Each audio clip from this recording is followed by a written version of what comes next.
Muito bem, irmãos, nós vamos continuar nosso estudo. Nós estamos aí na sequência deste livro. Tivemos no domingo passado apenas a introdução do livro. Hoje vamos para o capítulo 1. Como mencionei na semana passada, foi um livro que, algum momento nós já estudamos ele, mas sempre bom e desafiador ver como que nós podemos amar mais a Deus e não ser tão idólatras, né? Por isso o título, Deuses Falsos. Deuses falsos é como nós temos a capacidade de fazer ídolos, de como podemos ser idólatras em coisas que são tão banais para nós. Hoje, o título da nossa lição, do capítulo 1 do livro, inclusive essa capa, volta aí, vamos ver. Se você quer comprar esse livro, muito bom, esse é um dos livros que você pode ter, tá? É um dos livros que você pode ter para você e revisitá-lo algumas vezes ao longo da vida e ver e avaliar o coração, como nós podemos ser idólatras, tá bom? Deuses Falsos, do Timothy Keller. Existe da editora Vida Nova, tá bom? Se eu não me engano. Tem PDF na Amazon, nesses por aí, tá bom? Se alguém compartilhar o PDF desse livro, é pirata, delete, tá bom? PDF compartilhado ou é porque é autorização do autor, ou é porque o livro já não publica mais, ele não tem mais venda, tá bom? Fique atento a isso, né? Senão é pirataria. Além de ser pecado, é crime, né? Então, cuidado aí com o que você compartilha. Serve para música, serve para tudo, tá bom? Vamos ver os celulares dos crentes como é que estão, né? Vamos lá, capítulo 1, título da primeira lição, tudo que você sempre quis. Esse assunto é algo interessante que nós vamos ver a nossa capacidade de transformar em ídolo coisas boas. Talvez a principal direção desse livro é essa, né? Que nós temos a capacidade de transformar coisas boas, coisas graciosas de Deus, e tudo se tornam ídolos. Tudo se tornam ferramentas para amar mais do que amamos a Deus. E tudo que eu sempre quis, talvez é uma pergunta, ou é uma afirmação nesse caso aqui, de que é aquela expressão usada que às vezes nós temos algum objetivo que você sempre diz, agora eu tenho tudo aquilo que eu sempre quis. Ou você está em busca disso, não é? Então, enquanto eu não tiver tal coisa, é aquilo que eu sempre quis. E hoje, vamos tentar ver como isso acontece, ou como isso pode ser a pior coisa que pode acontecer, né? Talvez você ter aquilo ou tudo aquilo que você sempre quis pode ser a pior coisa que pode acontecer na sua vida. Por quê? Nós olhamos para algumas questões da vida e achamos que isso é o que vai te trazer felicidade, ou é o que vai te trazer propósito e sentido para a vida. Então você vive em busca disso, ao ponto de que essa busca é incessante, você busca constantemente, e enquanto você não tiver determinado estágio da vida, determinada coisa, situação, você não sossega e você diz que você ainda está infeliz. Então a sua felicidade, ela depende desse seu objetivo. Hoje, nós vamos tentar ver algum desses objetivos que às vezes pode nos transformar e tornar ídolos. Tim Keller diz essa expressão aí: nunca imaginamos que realizar os nossos maiores desejos talvez seja a pior coisa que pode nos acontecer. Parece uma afirmação complicada, parece que a gente tem dificuldade de aceitá-la, mas não. Às vezes a gente não imagina que quando você tem aquilo que você sempre imaginou, pode ser a pior coisa que pode acontecer na sua vida. Aí você fala, como isso? Se é algo tão bom que eu só desejo coisas boas, ninguém deseja coisa ruim, né? Ninguém deseja coisa ruim, ninguém vive por coisa ruim, ninguém sonha por coisas ruins.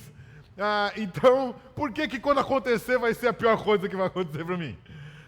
Porque nós temos justamente essa capacidade. A inevitabilidade da idolatria. Vamos ler o texto de Romanos, capítulo 1, versículo 24 e versículo 25. Alguém pode ler aí, por favor?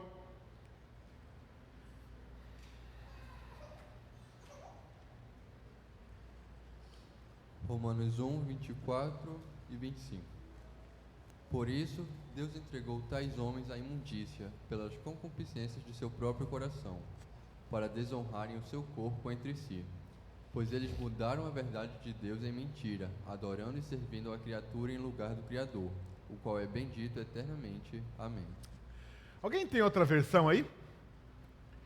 Pode ser no celular, NVI, NAA, NVT. Tem aí? Pode ler ali, ó. Daniel lá.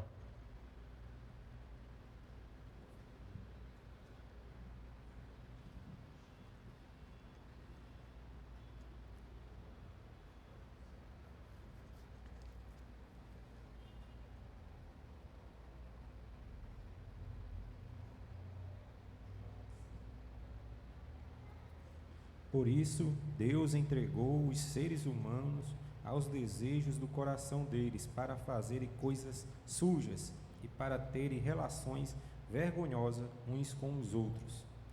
Eles trocam a verdade sobre Deus pela mentira e adoram e servem as coisas que Deus criou, em vez de adorar e servir ao próprio Criador, que deve ser louvado para sempre. Amém.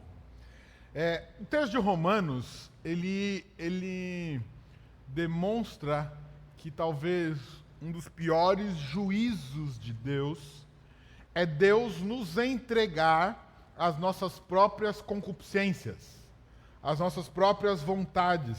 Então,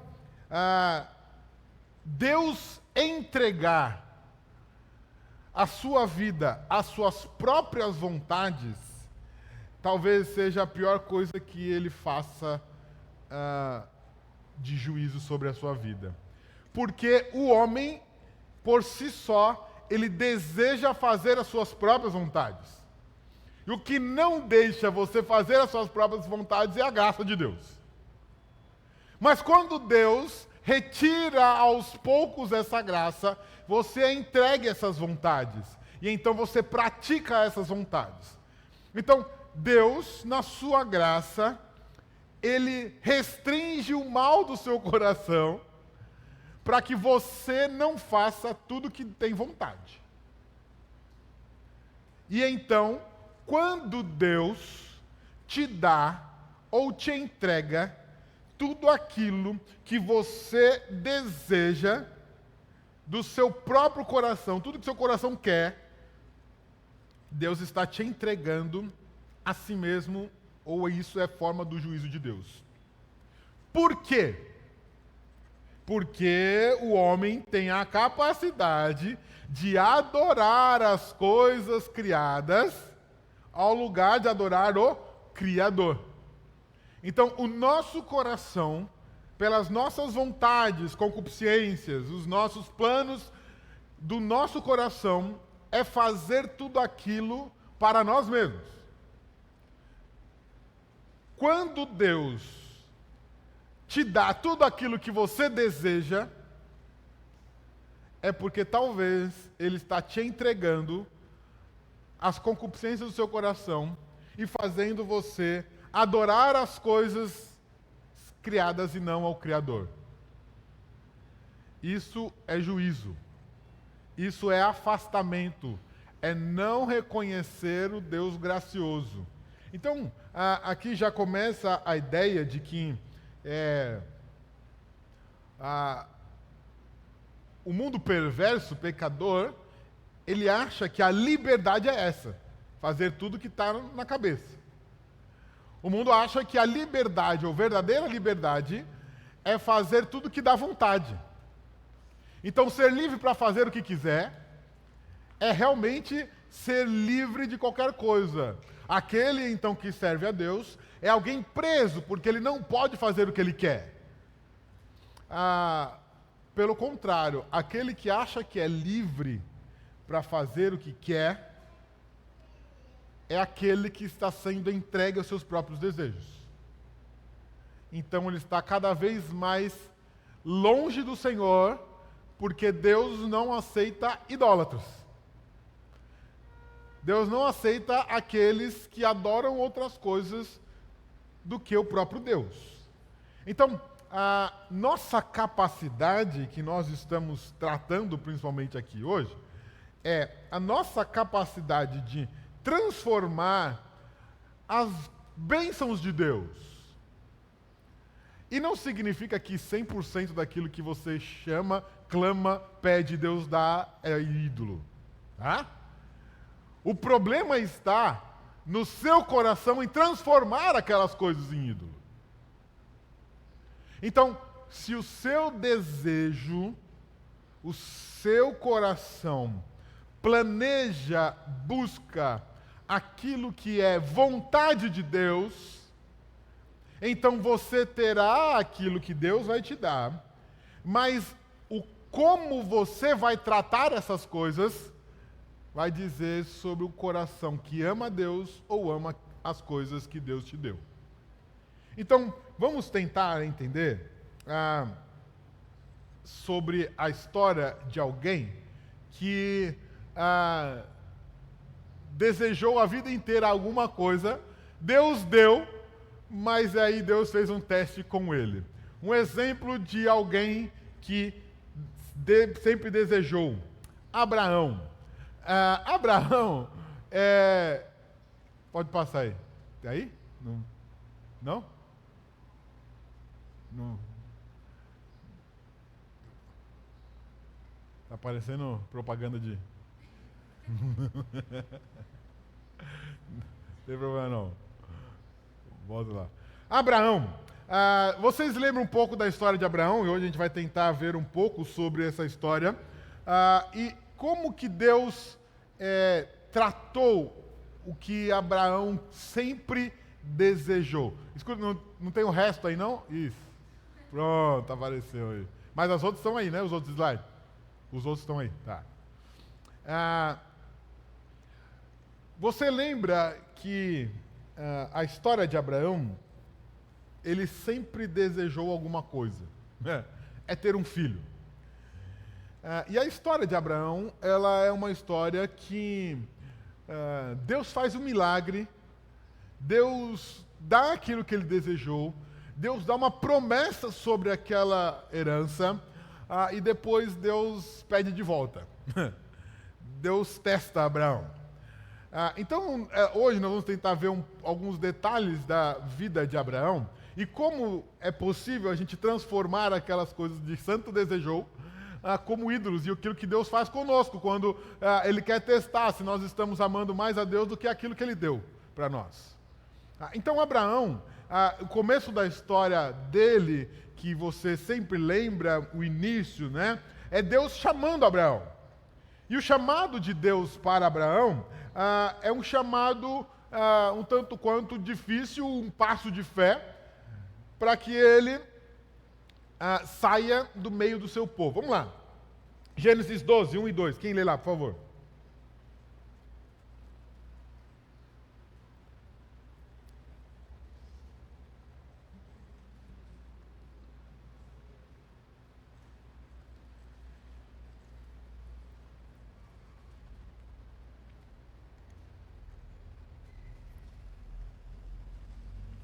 Pode ir? Gênesis 12, 1 e 2.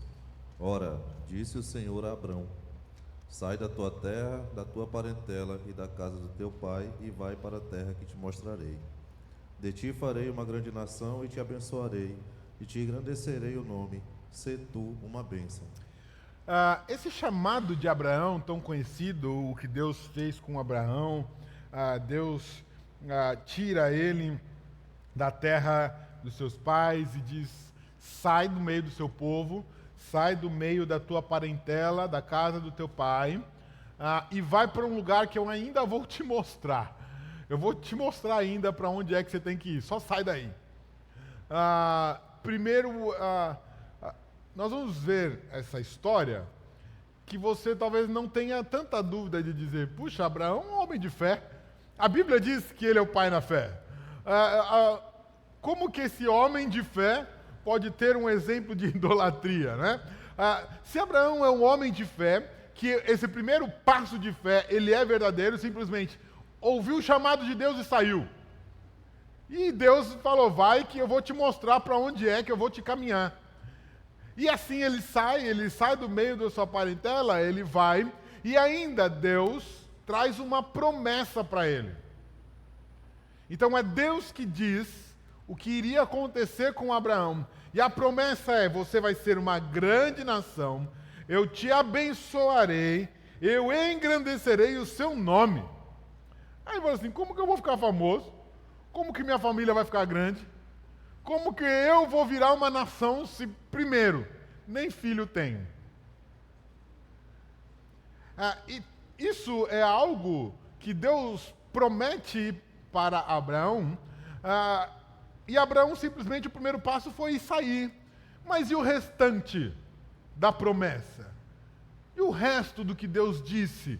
Que ele ia ser abençoado, a partir dele seria uma grande nação, que o nome dele seria engrandecido, o nome dele seria grande, famoso, de uma nação, de um povo. Lembra que vamos ver de cabeça aí, o que tem em Gênesis 11? De cabeça, vale colar. Qual o episódio que acontece em Gênesis 11? A gente está em Gênesis 12, tá? É a história de Abraão. O que tem em Gênesis 11? Oi? Torre de Babel. E o que tem a ver a Torre de Babel? O que eles queriam? Qual era o desejo daqueles que foram para Babel? Ter um nome grande, ficar famoso, não é? Serem conhecidos, chegar e tratar e ser como o próprio Deus, porque eles queriam chegar até Deus e como se eles fossem capazes de chegar até Deus. De repente, capítulo 12 começa com Deus dispersando, bagunçando tudo lá e falando assim: não vai ser nenhum de vocês famoso, vai ser um tal de Abraão. Mas quem é esse cara? Não sei, sai lá da terra e vai para o lugar que eu vou fazer. Mas ele não tem multidão, não tem povo, é um só, não tem filho, não tem nada. Para Deus mostrar quem ele quer, quem ele escolhe, o poder dele e a capacidade dele e não a capacidade humana. E quando Deus chama Abraão, ele faz essa promessa, automaticamente você pode então ficar pensando: eu alimentaria no meu coração uma grande ansiedade do tipo: como isso vai acontecer? Minha mulher não pode ter filhos. Eu não sei como isso vai acontecer, mas foi Deus que falou. Aí depois você lembra lá, né? Ele olha e fala assim: olha para os céus e olha as estrelas, vê se pode contá-las. E ver essas estrelas vai dizer a sua descendência. Fala: que descendência? Ninguém consegue contar nem a quantidade de estrelas. Eu não tenho nem um. E Deus vai fazendo isso, ele vai mostrando essa descendência, mas quando ele coloca a dificuldade da esterilidade da sua esposa, isso começa a ter problema. Quando então depois de alimentado uma ansiedade de muitos e longos anos, aproximadamente 25 anos, aí então Deus diz que ele vai ser pai. É quando ele conta e anuncia para a sua esposa de que ela está grávida. Imagina, 25 anos. Você aguentar 25 anos de Deus falar, você vai ser o pai de uma grande nação. Tá, como? Espera 25 anos. Que eu vou te dar um filho. Ou seja, é o início da história. Não é nem para eu ver essa grande nação. Não, é o início da história. Depois disso, essa expectativa já traz um grande peso. Qualquer mãe que quer muito ter filho já alimenta isso, não é? Uma mãe que tem dificuldade para engravidar. A angústia que é. E aí, Deus disse que ela vai ter. Aí que isso alimenta. Meus irmãos, eu já vi isso acontecer, às vezes, até essas profetadas de gente enganando mulher. Não é? Já viram essas histórias? Acontece, né? A mulher que vai engravidar, que tem dificuldade, aí chega sempre alguém, irmão, Deus me disse que você vai ficar grávida. Não, Deus me falou que você vai engravidar, que você vai ter um filho, que seu filho vai ser sei lá o quê. E começa a falar um monte de coisa. Inclusive, às vezes, suscita até Abraão. Né? Como se fosse uma promessa de Deus. Imagina a angústia do coração de uma família, não é nem só da mãe, de ter filhos. Qual a chance deste coração transformar em ídolo? Muito. Por quê? Porque se torna o propósito da vida os filhos. Se torna como a felicidade da casa ter filhos. Se torna, talvez não aquela que tenha dificuldade para ter filhos, mas se torna alguém que simplesmente coloca os seus filhos como a sua única felicidade e propósito de vida. E se essa herança que é bênção, promessa de Deus, se torna algo que Deus prometeu, que você alimenta no seu coração, então você começa a alimentar disso, transformando em ídolos. Pode passar. Abraão havia esperado e se sacrificado por Deus ou pelo menino? Por que você acha que então que Abraão esperou, se sacrificou, obedeceu a Deus? Era porque Deus prometeu o menino ou é porque ele era obediente a Deus? Vamos mudar a pergunta. Ele estava servindo e obedecendo a Deus para receber a bênção de ser pai, ou ele estava servindo e obedecendo a Deus porque ele ama a Deus? Essa é uma pergunta que ela reflete o interior do coração, porque o servir e obedecer, ela é visível. Mas o motivo e intenção pelo qual ele faz é o seu coração. É claro que depende do seu comportamento, em algumas situações, vai evidenciar o motivo do coração. Mas, será que Abraão, ele estava, não, Deus, eu vou sair, eu vou obedecer, eu vou fazer o que o Senhor quer para mim, porque eu quero receber a bênção que o Senhor me deu, que é prometer de ter um filho e uma grande nação, ou é porque eu amo a Deus e vou obedecer e servir a Deus? Então, essa pergunta, ela é a que vai nos fazer transformar aquilo que é ídolo e aquilo que não é ídolo. Então, você busca a Deus, para quê? Para ter filho, para ter um filho saudável, para ter uma família feliz, para ter uma família próspera, para ter filhos educados, para você receber a bênção de Deus. Você busca a Deus para ter essas coisas, ou você busca a Deus porque você ama a Deus? Então, começa-se a demonstrar que a nossa característica do coração de formar ídolos é fazer com que essas bênçãos de Deus se tornem como propósito de vida.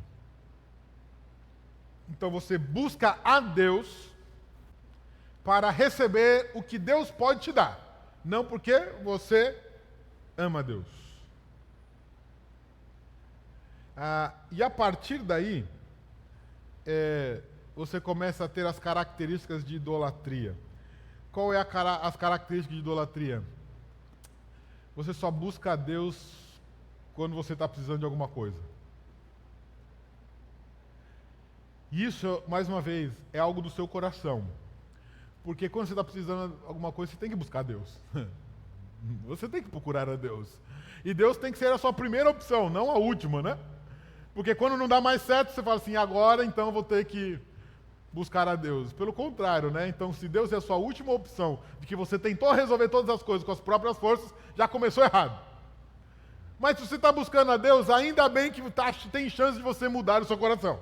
Então, busque a Deus. Agora, se você está buscando a Deus com o propósito errado, você não está amando mais a Deus, você está amando mais aquilo que você deseja.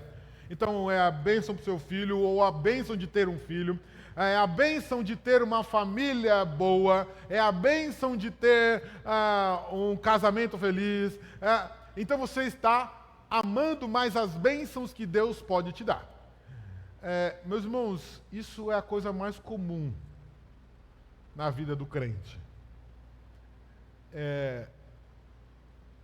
O que é os pastor safado da vida? Posso falar que não está transmitindo, né? Eles descobrem isso e falam que Deus vai te dar. Então, ele alimenta a sua idolatria. Olha quão grave é. Porque se você vai atrás de Deus para receber a bênção que Deus pode te dar, e eu alimento isso no seu coração, eu sou o pior de todos. Porque eu sei que você está em busca em forma de uma idolatria, porque você não está buscando Deus verdadeiramente, você está buscando aquilo que Deus pode te dar, e eu estou me alimentando dessa sua idolatria. Porque eu estou sendo beneficiado com o seu ídolo, porque se você está em busca desse ídolo, que para você é um Deus, então eu vou fazer o que eu quiser com você para que você consiga esse Deus. Porque quando você trata alguma coisa como Deus, você faz de tudo. Lembra-se na aula passada?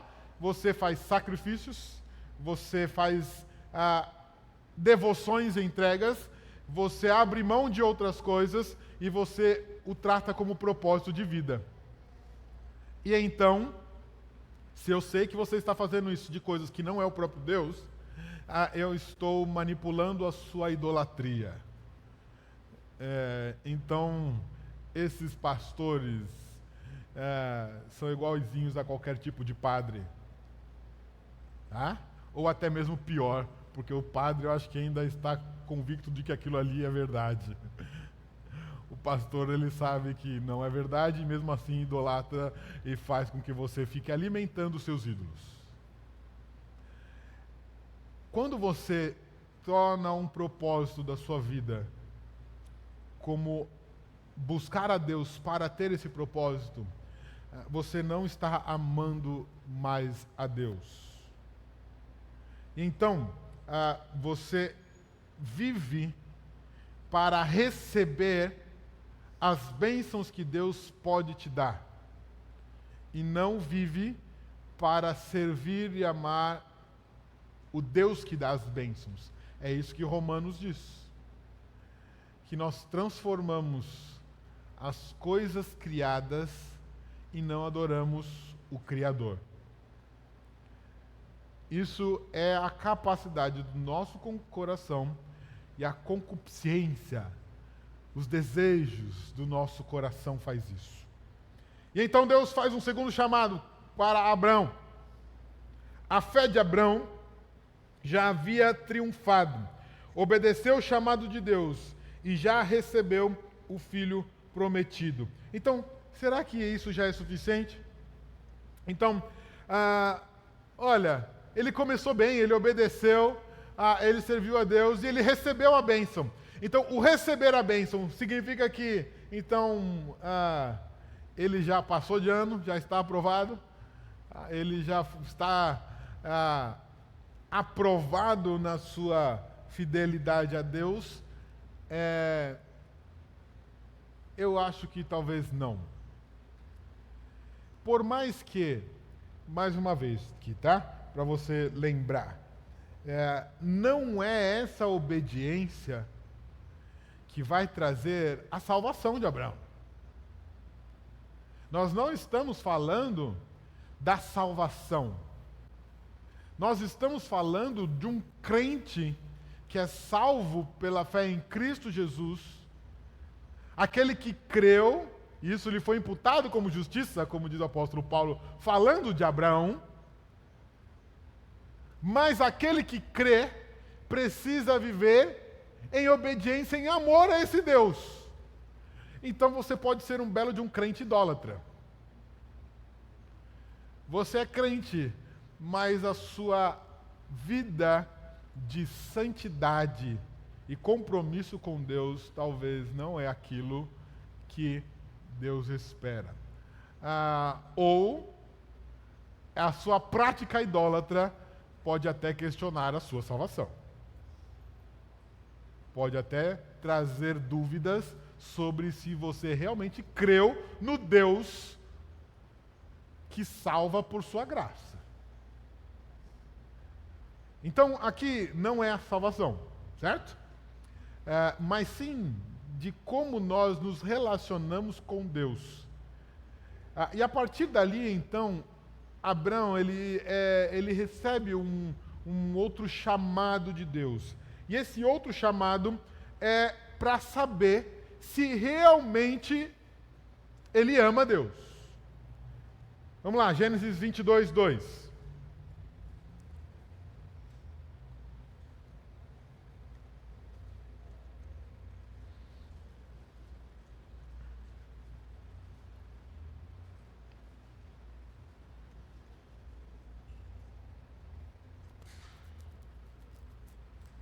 Acrescentou Deus: toma teu filho, teu único filho, Isaque, a quem amas, e vai-te à terra de Moriá, oferecendo ali em holocausto, sobre um dos montes que eu te mostrarei.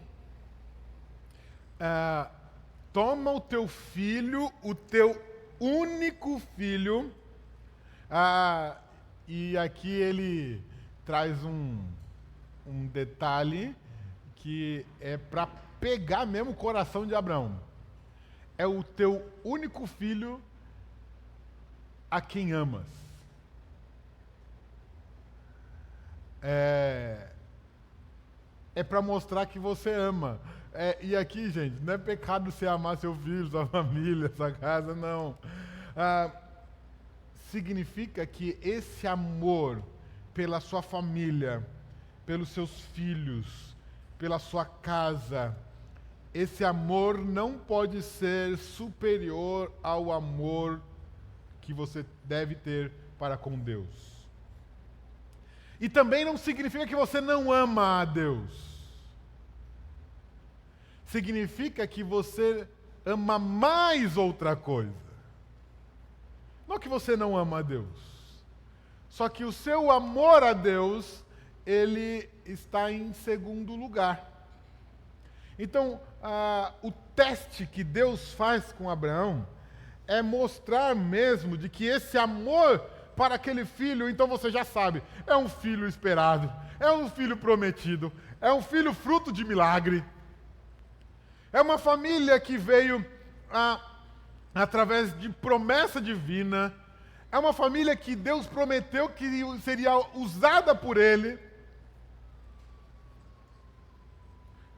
Mas mesmo assim, Deus fala assim: eu quero ver se você está amando mais isso ou me amando.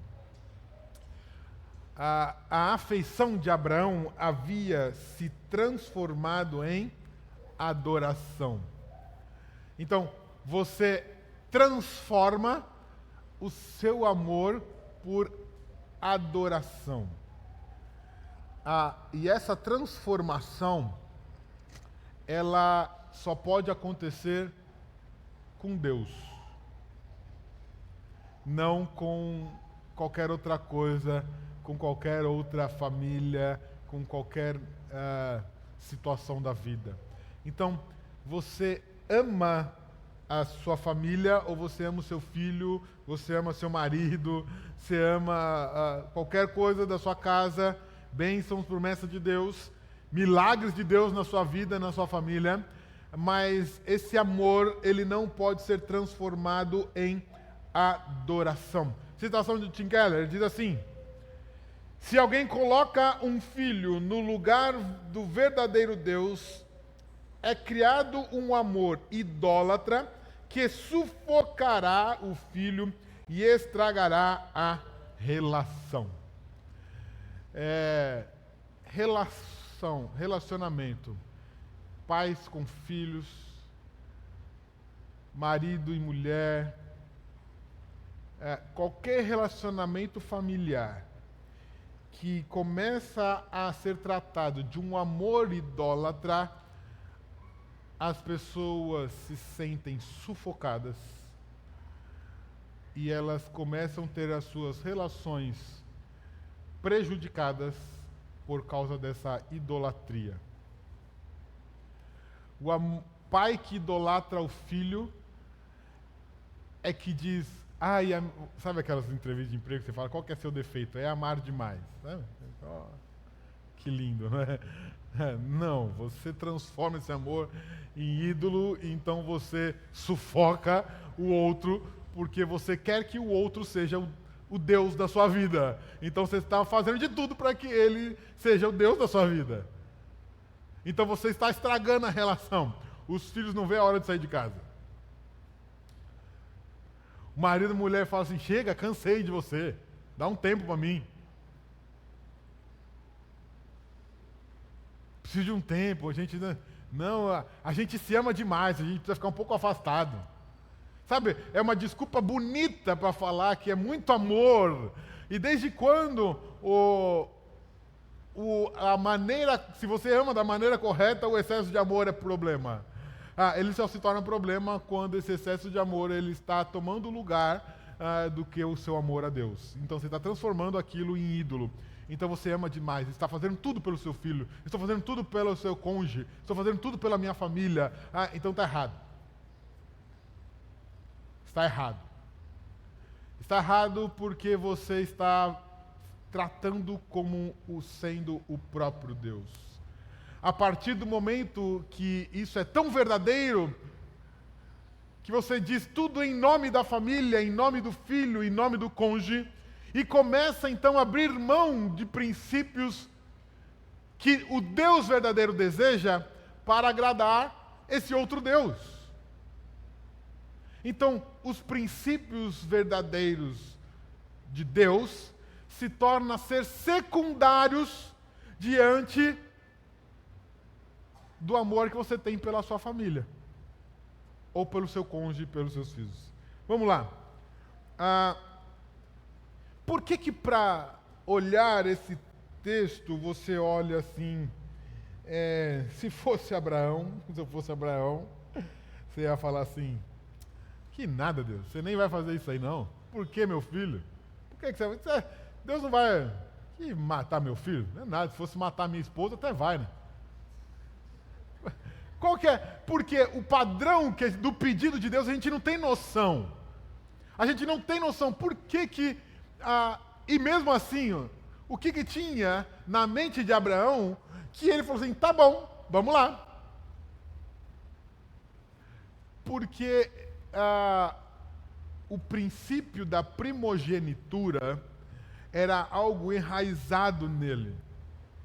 Deus não pediu uma coisa aleatória para Abraão. Agora, se Deus pedisse para sacrificar a sua esposa, Abraão ia falar assim, que nada, Deus, você está pedindo, você está maluco? Porque não faz sentido. Não tem propósito algum. Não tem um motivo de falar assim, Deus está mandando eu sacrificar a minha esposa. Abraão não ia ouvir e falar assim, não é voz de Deus. Não, isso aí não é, isso daí é uma ordem que Deus daria. Mas dar a ordem para sacrificar o filho é algo que ele falou assim, tá bom, vamos lá. Por quê? Lembra-se que o princípio da primogenitura tinha a ver com descendência, tinha a ver com autoridade familiar, tinha a ver com aquele que forma uma nova família, tem a ver com representatividade familiar. O primeiro é aquele que representa a família ao ponto de dizer, se Deus quer tratar com a família, Deus vai através do primogênito. Não foi à toa que aqueles que foram mortos na praga do Egito foram os primogênitos, para mostrar este povo todo, todas as famílias, são perversas e não obedecem a Deus, então tem que morrer. Então, a primogenitura, ela tem a representatividade do pecado familiar, da herança familiar, da prosperidade familiar, da possibilidade da continuidade desta família, desta linhagem. A primogenitura era um representante legal diante de Deus para representar sua família, sua herança, seu pecado e também a bênção de Deus. Então Deus não estava pedindo alguma coisa à toa. Deus não estava pedindo qualquer coisa. Deus não estava simplesmente pedindo para sacrificar qualquer pessoa. Não, senão eu pedi, que nem eu falei, chama a esposa, chama as servas da esposa, que queria tratar como um ninguém, chama qualquer outra pessoa. Por que Deus está pedindo o filho? Porque justamente isso. E o pedido, qual era o pedido? Não era simplesmente vai lá, me entrega e sacrifica. Era um pedido de holocausto. Holocausto depois, posteriormente, Moisés vai explicar o que era esse holocausto. Era a maneira de sacrifício que representava o perdão dos pecados, que queimava tudo. Era um sacrifício que Deus estava pedindo para Abraão para dizer, se você quer chegar até mim, se você quer reconhecer a minha graça, o meu perdão, a minha dádiva, então seu filho precisa morrer. Então esse seria o representante da sua família, e se Isaac morresse ali, era como um sinal de que Deus estava trazendo perdão para aquela família. Então Abraão vai. Então ele pega o filho e vai. E é justamente, se essa é a figura que Deus está colocando, de que se Isaac ele é o representante para mostrar que a morte dele pode representar o perdão divino, significa que ele tem um tipo de Salvador. E se tem um tipo de Salvador, é o que nós estamos querendo entender, será que ele é um Deus? Será que realmente ele, o Filho, ele é esse Deus? Então vamos ver se esse Filho perdoa o seu pecado. Deus está fazendo um teste. Se você está tratando esse filho, se você está tratando essa família, esse relacionamento, como um Deus, então vamos ver se ele vai perdoar os seus pecados. Vamos fazer esse teste. Deus não brinca com essas coisas, né? Vamos ver se você realmente ama a Deus de verdade. Ao ponto de que Abraão ele vai. Então tá bom, vamos lá. É interessante que nessa subida para o monte, o Moriá, você fica imaginando como deve ter sido a conversa de pai e filho. É claro que parte da conversa o texto depois vai dizer, não é? Mas como será que essa angústia de tratar o coração de Abraão, que Deus está tratando o coração de Abraão, de chegar e caminhar e falar assim, e aí, Como é que vai ser essa história? Imagina essa última. Imagina Abraão imaginando. Essa pode ser a minha última conversa com meu filho. Por mais que ele tinha a convicção, a gente vai ver algum texto que ele diz que ele voltaria, mas tinha a chance de não, né? Talvez a fé dele não era tão pura assim. Mas o ponto aqui é, se Deus me prometeu isso, se Deus me deu, se Deus disse que tem uma promessa, uma herança para mim, se Deus disse que eu teria uma grande nação, a pergunta é, será que nós teríamos o coração tão tranquilo do tipo, tudo bem, Deus está querendo esse, mas Deus vai me dar outro então. Já que Ele prometeu, tudo bem, Deus. Jó, mas ele conheceu o caminho por onde andou, se me puser à prova, aparecerei com o ouro. Que Jó aqui estava... Você sabe um pouco da história de Jó. Deus tirou tudo de Jó. Talvez a certeza de que Deus vai continuar a sua promessa. Ou será que a gente está pensando, essa é a única forma de Deus me dar a bênção? Visivelmente, pode ser. Qual era o jeito de Deus dar a promessa para Abraão? É o filho que ele deu. Deus poderia dar outros filhos? Com certeza. Deus poderia matar Isaac e depois dar outro filho para ele e falar, não, agora sim, esse é. Pode ser? Sim. Mas se Deus fez o milagre da estéril ficar grávida, o filho da velhice, não, humanamente não tem outro caminho. Então Deus pede para ele, versículo 5 do Gênesis 22. Então, disse aos seus servos, esse Abraão dizendo aos seus servos, esperai aqui com o jumento, e eu e o rapaz iremos até lá, havendo adorado, voltaremos para junto de nós. Ele tinha convicção de que ele voltaria. É muita fé, não é? É muita fé de você deixa o jumento no pé do monte, pega só o filho, os gravetos, um machadinho, umas cordas, e fala, vamos lá fazer o sacrifício. E o menino pergunta, cadê o animal? Deus proverá. Deus vai dar. Mas como se a gente está no meio do monte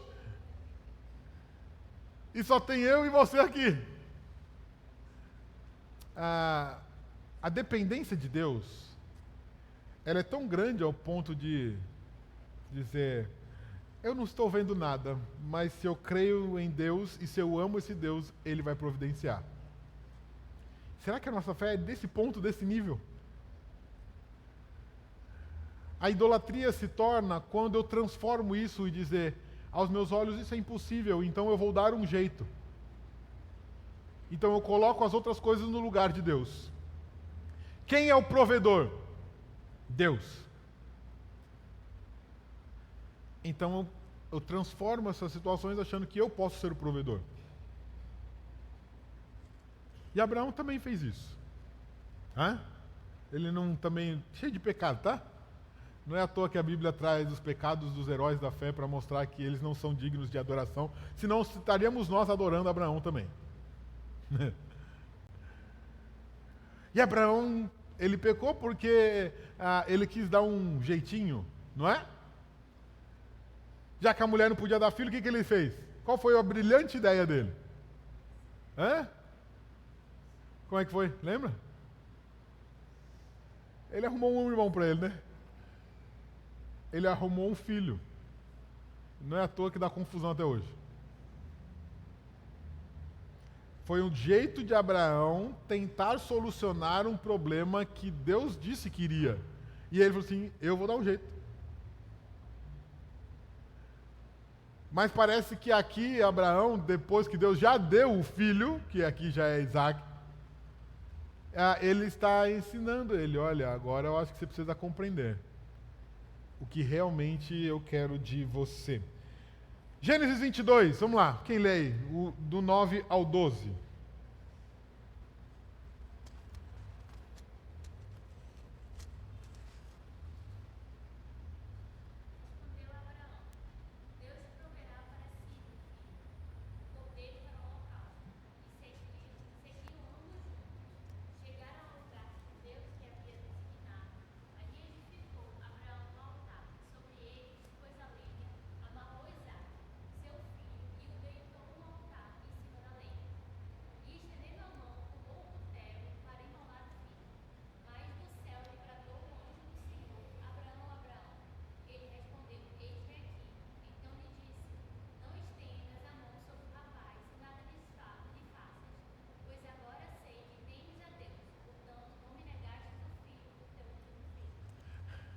Precisou chegar nos 45 do segundo tempo,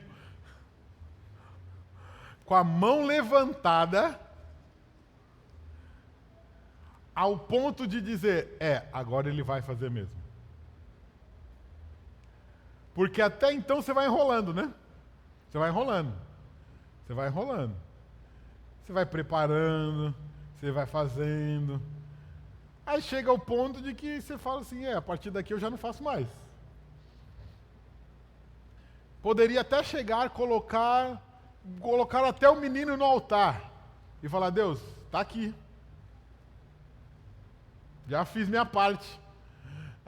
Deus fez com que fosse até o ponto próximo de entrega mesmo do sacrifício. Com as mãos levantadas já, pronto para sacrificar. É o limite para mostrar o quão você pode ser obediente a Deus, por dizer que ama mais a Deus. É um limite, sim. É um limite para ver o quanto você está disposto a amar a Deus acima de todas as coisas. Porque se fosse um pouquinho antes, quem estabeleceria o limite para a obediência? Seria Abraão, né? Deus, eu só obedeço até aqui. Daqui para cá eu não obedeço mais. Então quem é que traz o padrão de obediência? Quem estipula o que eu devo ou o que não devo fazer, até onde eu devo abrir mão de alguma coisa ou não? É Deus. E o teste é até onde Abraão vai em sua obediência. Realmente sofrer os danos dessa obediência, ou colocar o limite e dizer, Deus, eu acho que a partir daqui é demais, não faço. Eu acho que o Senhor está pedindo para mim já é muito, o que eu já estou fazendo já foi muita coisa. Eu acho que o Senhor já poderia se agradar com o que eu estou fazendo. Você ainda está pedindo mais? A idolatria faz com que nós estabelecemos os limites de obediência. Achamos isso já é demais. Isso já é muito radical. Radical é matar seu filho.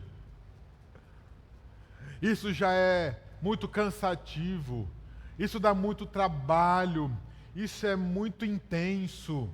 Isso traz muito desgaste. Sim, Deus está falando e tentando fazer com que você entenda até onde você está querendo obedecer a Deus. Se quem põe os limites de obediência é você ou é Deus? Você fala assim, Deus, eu te amo, mas nessas condições. Se eu fizer assim, se for desse jeito, se for com essas coisas, se for nesse lugar, se for esses dias, se for desta maneira e com essas pessoas. Quem coloca as condições somos nós? Não é. Quem coloca as condições é Deus. E então, se está dando trabalho, é dolorido? Sim. Porque Deus está testando, porque isso pode ser um ídolo para você. E às vezes você está optando em obedecer o seu ídolo e não a Deus. Porque você fala assim, Deus, aí já é demais. Ir para a igreja todo domingo já é demais. Dá não.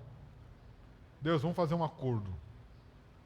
Um sim ou não já está bom. Nem eu nem você. Meio a meio. Quem coloca os limites? Deus está querendo colocar. Citação aí. Quem lê, por favor? Pode passar.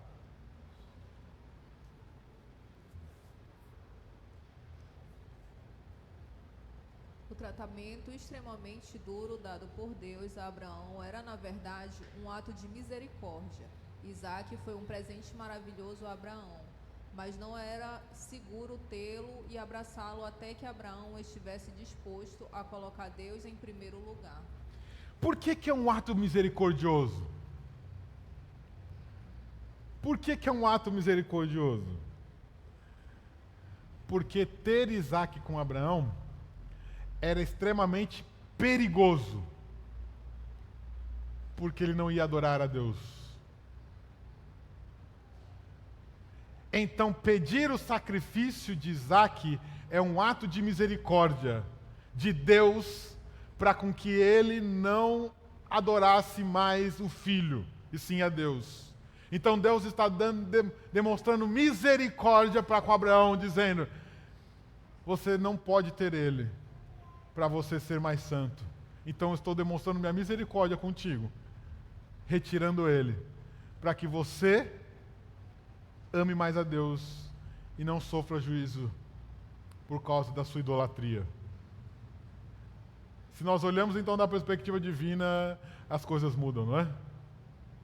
Então aquilo que Deus pede por sacrifício também é um ato de misericórdia. É um ato de adoração, porque é Deus te livrando da idolatria. Ó! Como Deus é misericordioso, que Ele te livra da idolatria pedindo seus ídolos em sacrifício. Agora Abraão pode amar o seu filho bem e sabiamente. Caso contrário, pode passar aí. Então, agora, esse teste fez com que Abraão pudesse agora adorar a Deus corretamente e amar o filho corretamente. Deus foi tão misericordioso que não matou Isaac. E como é bom fazer com que compreenda a idolatria sem Deus retirar. Isso não é sábio? É. Você aprender antes de sofrer o prejuízo e o sofrimento do juízo que Deus dá. Isso é sabedoria. Você olhar como que Deus age, aprender, mudar o seu comportamento, sem ter que Deus peça para você, então você vai ter que matar mesmo Isaac, porque não tem outro caminho. Você está adorando mesmo mais ele do que eu. Ainda bem que dá para a gente aprender nos testes. Não precisa ser diretamente quando Deus executa o juízo. Agora, Abraão, ele consegue adorar a Deus corretamente e amar o filho corretamente. Então agora ficou mais visível para Abraão como ele deve amar o filho. Como ele deve amar a bênção de Deus. Por quê? Porque senão volta-se a postura de um filho ídolo ou de um familiar, de um cônjuge ídolo. Como que a gente faz isso? Como que a gente transforma isso? Se o seu filho é um ídolo, ou o seu cônjuge, ou a sua família é um ídolo, você tem duas opções. Primeiro, você corrige demais porque você quer que ele seja perfeito, porque você quer ter um Deus perfeito, não é? Então você faz ao ponto de que ele tem que ser perfeito, não pode fazer nada. Então você é extremamente rigoroso para com que o seu cônjuge, seu marido, a sua esposa, os seus filhos sejam perfeitos. Então você é a pessoa que mais exige isso. Você está fazendo isso de um ídolo. Ou o contrário. Qual é o contrário? você disciplina de menos, porque afinal de contas, se eu disciplinar muito, ele não vai me amar. Se eu corrigir, se eu apontar os erros, ele não vai me amar. Então eu sou escravo desse amor, porque eu preciso desse amor. Então eu não posso fazer isso, senão ele não vai ter o meu amor. O que será de mim? O que será da minha vida se meu filho não me amar? Isso é um ídolo para você. Se você pense assim, se você pensa desta maneira, seus filhos, sua família é um ídolo para você. Porque você está em busca deste amor mais do que qualquer coisa para viver. Então você não ama a Deus. Porque se você não compreendeu o tamanho do amor de Deus sobre a sua vida te salvando, por que que você mendiga amor de filho? Ele vai te amar se você tratá-lo como filho, não como Deus. Se você ficar querendo fazer tudo para que você se pareça um pai legal, uma mãe legal, descolada, divertida, que brinca, que ajuda, que é um cara legal, que ele te ame, porque você deixa ele fazer tudo. Você é escravo dele, você é escravo desse ídolo. Então, a maneira de lidar com a sua família é a maneira que Deus estabeleceu no papel dela, sem ser deuses, sem ser ídolos. Senão, Abraão estava lá, fazendo tudo para Isaac. Filho querido, meu filho, coitadinho de você. Faça o que você quer, meu filho? Pai, não quero subir nesse monte. Não, fica aí, filho, pode ir lá, que papai vai dar um jeito lá. Papai vai falar com Deus lá e a gente vai resolver esse negócio. Fica aí, filho. Se preocupe, não. Não, é você, vamos lá. Fazer de tudo em escravidão desse amor, ao ponto de que você se torna alguém extremamente irado e furioso quando seu filho, sua esposa, seu marido não faz aquilo que você gostaria.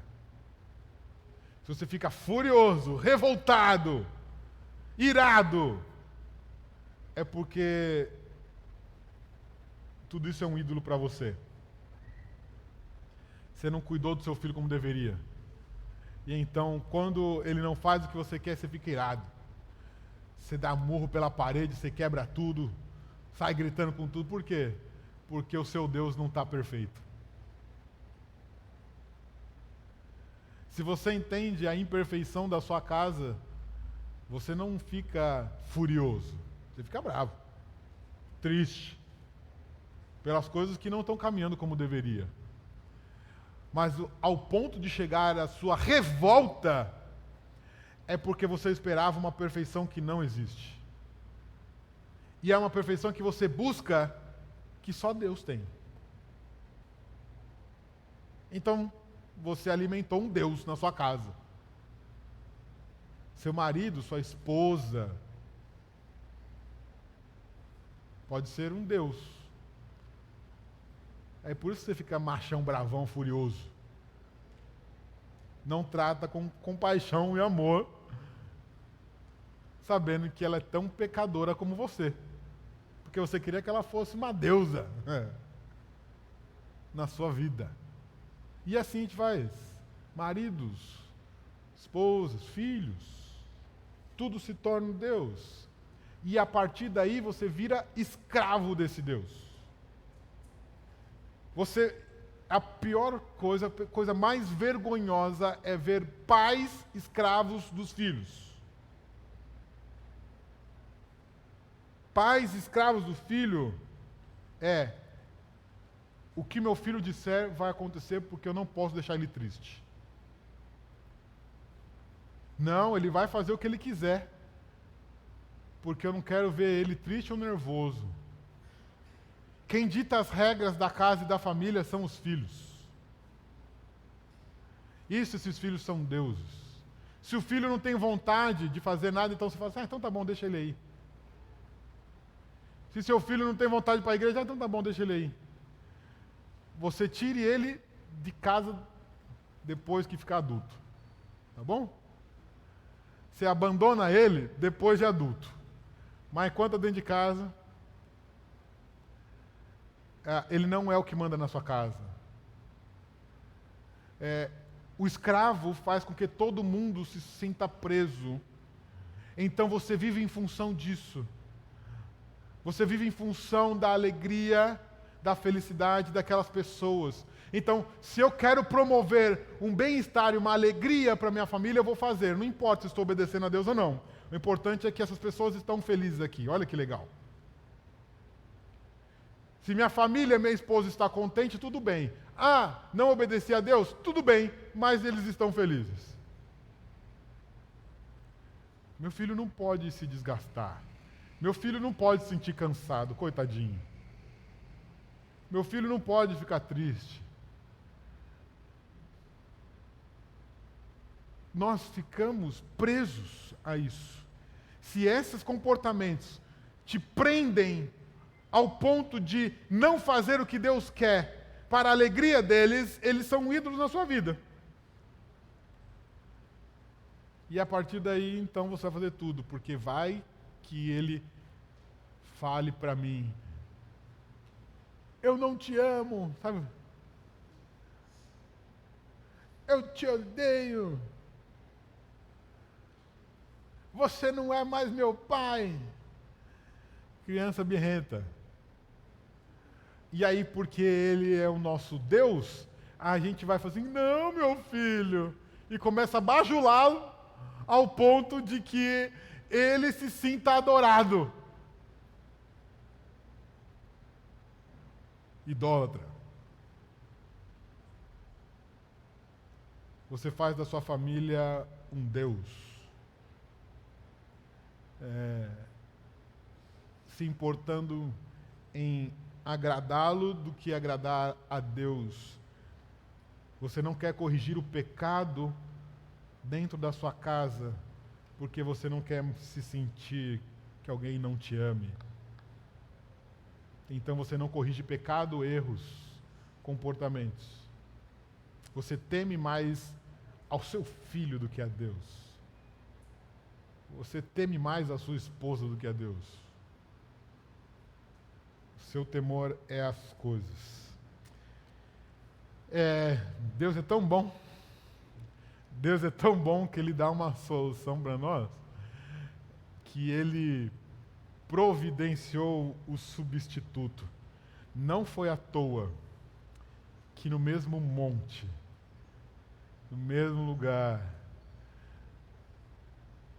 o único filho, o filho amado de Deus, a quem Ele ama, Ele entregou para morrer, só que esse morreu.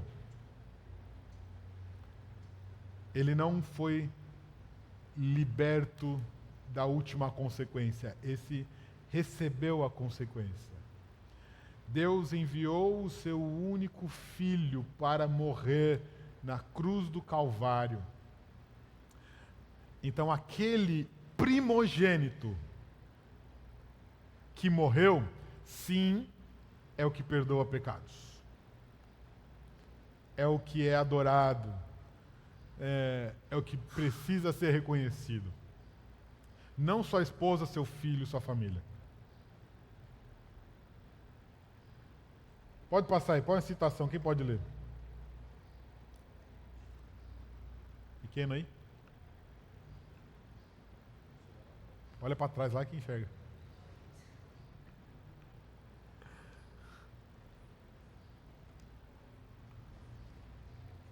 Muitos anos mais tarde, nas mesmas montanhas, outro primogênito foi estendido sobre o madeiro para morrer. Mas no Calvário, quando o Filho amado de Deus clamou, meu Deus, por que me abandonaste? Não houve uma voz dos céus anunciando o livramento. Em vez disso, Deus Pai pagou o preço em silêncio. Por quê? O verdadeiro substituto para o filho de Abraão foi o unigênito Filho de Deus, Jesus, que morreu para suportar nossa punição. Quando Deus clamou, meu Deus, por que me abandonaste? Era a hora em que a mão estava levantada com o cajado pronto para ser executado. Por que agora? E não teve um substituto, era ele mesmo. Não teve um cordeiro para substituir, foi ele mesmo morto. Quem é o Deus da sua vida? Abre lá 1 Pedro 3,18, o outro lê Romanos 8,32. Cristo é o nosso único Salvador. É o nosso único Deus. É o único Deus a ser adorado. Não adianta a gente colocar outros deuses. Vamos lá. 1 Pedro 3,18. Outro já abre lá em Romanos 8,32.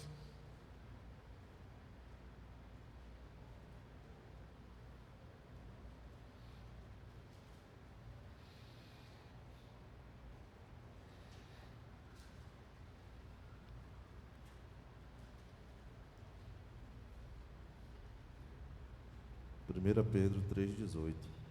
Pois também Cristo morreu uma única vez pelos pecados, o justo pelos injustos, para conduzir-vos a Deus, morto sim na carne, mas vivificado no Espírito. Romanos. Aquele que não poupou seu próprio filho, antes por todos nós o entregou, porventura não nos dará graciosamente com ele todas as coisas? Quem é que morreu por nós? O Filho de Deus. O que precisamos então é saber quais são os Isaques da nossa vida. Precisamos oferecer a Deus os Isaques de nossa vida. Quem são os Isaques aí da nossa vida? Né? Quais são os filhos ou familiares, esposa, que nós temos colocado como Deus na nossa vida? Nós precisamos oferecer a Deus aquilo que nós temos colocado como ídolo. E esperar o teste divino, não é? Se é isso que Ele tem nos dado.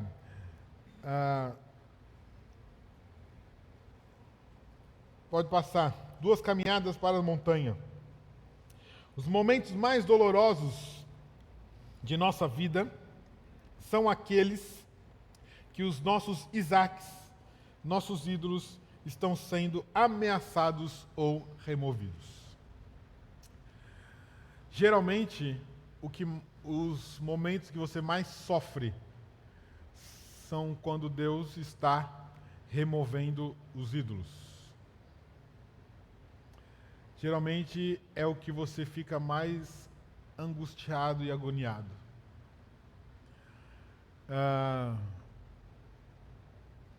Pessoas, familiares, pais, que não sabem, que passam por uma vida dolorida e triste, que dizem que sua vida perdeu sentido porque seu filho saiu de casa.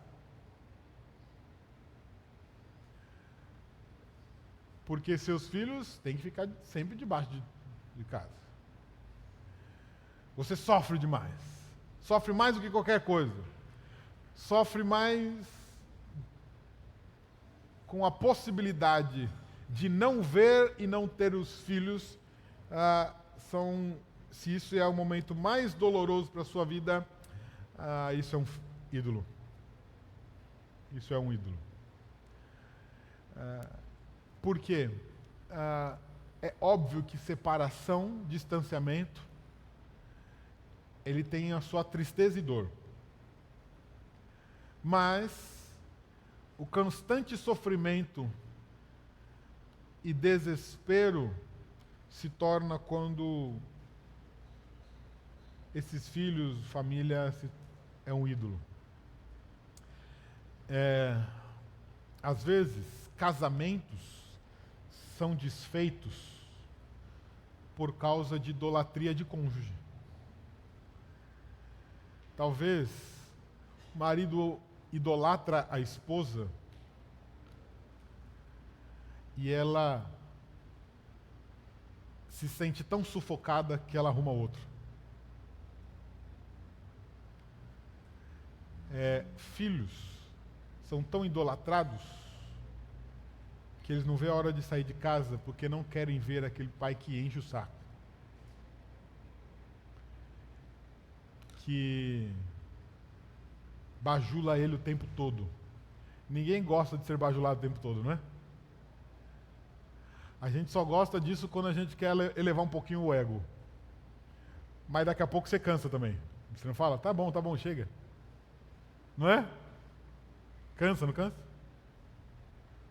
Porque você sabe que se isso é um ídolo para você, ou se está te fazendo como ídolo, você tem relacionamentos quebrados e rompidos por causa disso, dessa idolatria. E as pessoas sofrem. E as pessoas sofrem tanto, ao ponto de te manipular, de que ele vai te tratar ou vai voltar uma relação contigo, seja esposa, esposo ou filho, por dó. Para não te ver sofrer. Não porque te ama. Você quer ter filhos que tenham dó de você ou porque te amam? Você quer ter um casamento com um cônjuge, com um esposo, com um marido, que só está contigo porque tem dó? Ou é porque ele te ama mesmo? Fala assim, eu vou ter que ficar com esse cabra aí, porque se eu largar ele, coitado, que será dele, né? Então eu vou ficar com ele. Fazer o quê, né? Coitadinho. A idolatria fez com que ele se tornasse escravo. Eu não quero ficar porque vai ficar muito mal. Vai ficar muito triste. Então eu não quero ver ele triste, então eu vou ficar com ele. Relacionamento de filhos, às vezes, tratam pais assim. Só tem respeito, cuidado com o pai porque tem dó. Não porque ama. Porque escravizou tanto, é tanto um ídolo que cansa. Então você fala assim, eu vou lá só para, coitado. Não é porque você ama e tem prazer em estar. É porque você sabe que você tem que alimentar o Deus dela, senão vai desfazer. Vai sofrer. E eu não quero que sofra. Então eu vou lá. É assim que a gente acaba com as famílias. Transformando em deuses. Enquanto Cristo não for o propósito da sua vida, você vai fazer sua família, seus filhos, seu casamento como deuses. E se você pensar a possibilidade de ficar sem, você vai desejar a morte. Porque não tem mais por que estar vivo. Tudo isso é um Deus. Cuidado que Deus às vezes pode removê-los da sua vida. Cuidado que Deus pode te fazer uns testes. Saber quem que é que você confia mais? Quem é que você obedece a mais? Quem é que manda na sua vida? Até onde você está disposto a abrir mão dos seus benefícios, conforto, felicidade para obedecer a Deus? Cuidado, aquilo que poderia te dar algo que era alegre, Deus começa a tirar. É teste. Deus ainda não derramou o juízo dele. Então sabe aquele desejo que você sempre sonhou? Deus está começando a te entregar tudo aquilo que você queria. Sabe aquele filho que você sonhou, que nunca achou que poderia ter? Vinha, adorava a Deus, meu Deus do céu, cura meu filho, ou me dá um filho. Aí Deus te dá. O que acontece? Nunca mais pisa na igreja. Você queria o Deus que te desse milagres e bênçãos, você não queria Deus. É um ídolo para você. Coitadinho, já sofreu tanto na vida, né? Vamos fazer tudo. Não, isso ele não é Deus. É o famoso, aquele que está desempregado, vem toda a reunião de oração. Ficou empregado, pode esquecer.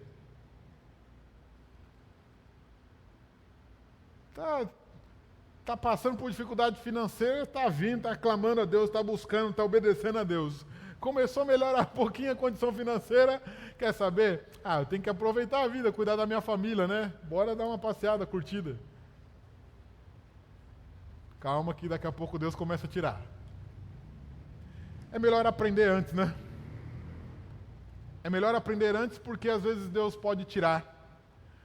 Porque Deus não está simplesmente querendo mostrar que Ele é um Deus de juízo, bravo. Não, Ele é um Deus de misericórdia. Porque se você é filho, Ele disciplina. E Ele está impedindo você de adorar mais outros deuses do que a Ele. Então Ele tira. É misericórdia de Deus.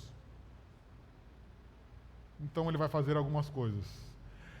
Talvez é por isso que você ainda não melhorou financeiramente, tá bom? Porque o dia que Deus te der, vai dar problema. Talvez aquilo que Ele vai te dar, você vai se afastar dele. E se esse é o caminho para te fazer mais santo, é isso que Deus quer. Então Ele está impedindo os seus ídolos. Cuidado para que Ele não te entregue às suas próprias concupiscências. E aí, então, você vai estar adorando outros deuses. Quando Deus faz isso, quando Deus começa a entregar as suas próprias concupiscências, as coisas não começam a andar muito bem, Deus começa a mexer nos seus ídolos, você tem duas opções, duas reações possíveis, que natural do seu coração. A primeira é aquela que você pode começar a cultivar uma amargura, desespero, ingratidão, rancor. Nos sentimos livres para mentir, vingar ou jogar fora nossos princípios para nos sentir aliviados. Então, se Deus começa a testar, começa a tirar, começa a disciplinar, qual é a sua reação? Geralmente esse Deus, como pode? Ou não é possível. Eu sou tão obediente e Deus está fazendo isso comigo. Eu tento fazer tudo certo, eu tento obedecer a Deus e Deus está fazendo isso comigo. Poxa vida, você começa a reclamar de tudo. Todo mundo está errado. Porque você está disposto a dizer mal das coisas que Deus requer para se sentir confortável com o seu ídolo. Então, se Deus começa a tirar o seu ídolo, você começa a falar que o problema está em Deus. Então, você começa a reclamar de Deus. Por que minha vida está assim? Como que Deus permite uma coisa dessa na minha vida? Como que Deus pode fazer algo tão cruel comigo? Aí a gente não lembra que é um ato de misericórdia de Deus. Essa opção é ao ponto de que, para preservar a sua felicidade com o seu ídolo, você começa a passar por cima de princípios bíblicos para manter o seu ídolo. Então, talvez, a mentira é um primeiro passo. O engano, coisas que Deus coloca para nós, começam a ser secundários. O que é mais importante é o manter a felicidade do meu ídolo. E se Deus está fazendo isso, e eu não estou me agradando disso, então quer saber? Eu não vou fazer nada não. Que vou fazer coisa para Deus? Que vou servir a Deus? Que eu vou obedecer a Deus? Não vou. Ou você tem a outra opção. A opção que a gente espera. Caminhar para as montanhas e entender que Deus está te chamando para viver totalmente dependente da presença dEle. Continuar o caminho do sofrimento, imagina essa caminhada para o monte, não deve ser nada fácil. Continuar a caminhada do sofrimento sem ter a certeza do que vai acontecer, mas confiando de que é Deus que está mandando. Mesmo que seja um caminho doloroso, difícil de enfrentar e caminhar, mas é o que Deus quer. Então, dependa de Deus e busque a presença de Deus. Talvez a gente não chegaria no limite de levantar o braço com um machado para sacrificar um filho de talvez uns 10, 11 anos. Qual é o limite que você põe? Então eu vou obedecer a Deus até o fim, ou eu vou começar a negociar alguns princípios que para mim eram tão importantes, tão valiosos, que para preservar o meu ídolo eu posso passar por cima. Por fim, encerrando, para você pensar assim como desde lá do início o teste era, você não percebe que Jesus é tudo de que precisa até que Jesus seja tudo o que você tem. Você só consegue compreender que você só precisa de Jesus quando Ele é a única opção para você. Quando já tirou tudo ao redor. Talvez você não precise chegar a esse ponto.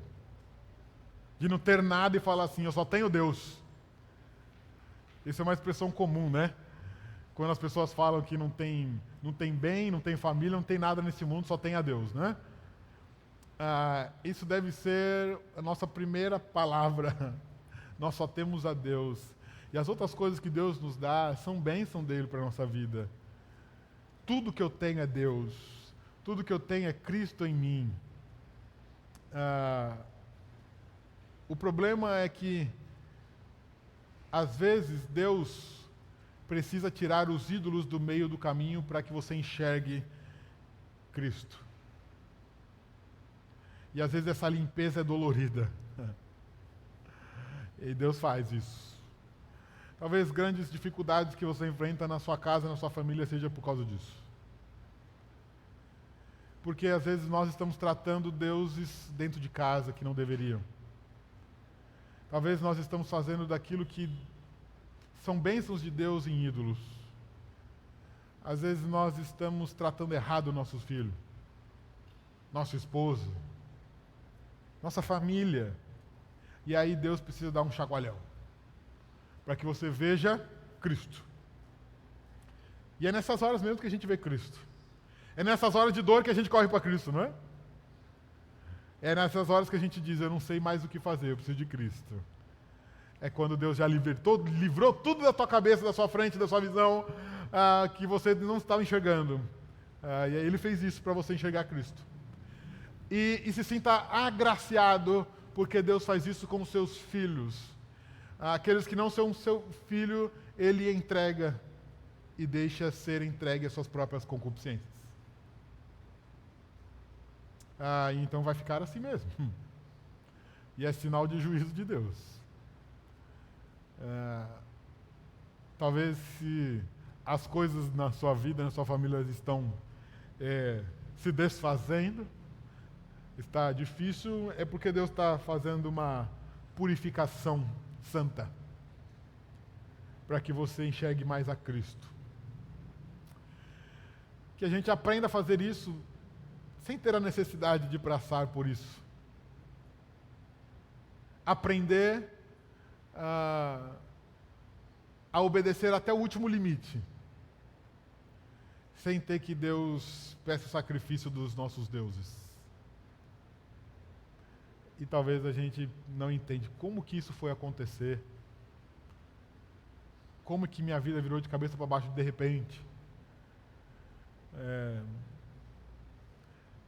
Se você não sabe que isso é por que Deus está fazendo, na dúvida a Bíblia diz que a vontade de Deus é que sejamos mais santos.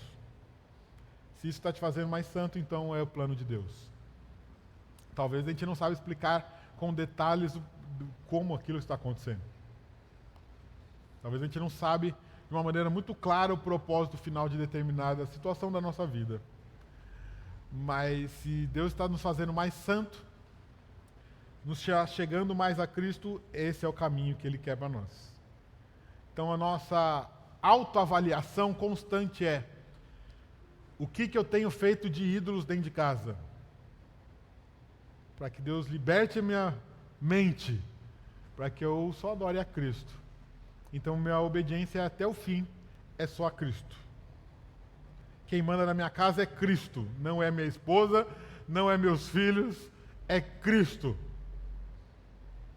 Quem manda na minha família, na minha programação familiar, nos meus compromissos familiares, na minha ordem da minha casa, é Cristo.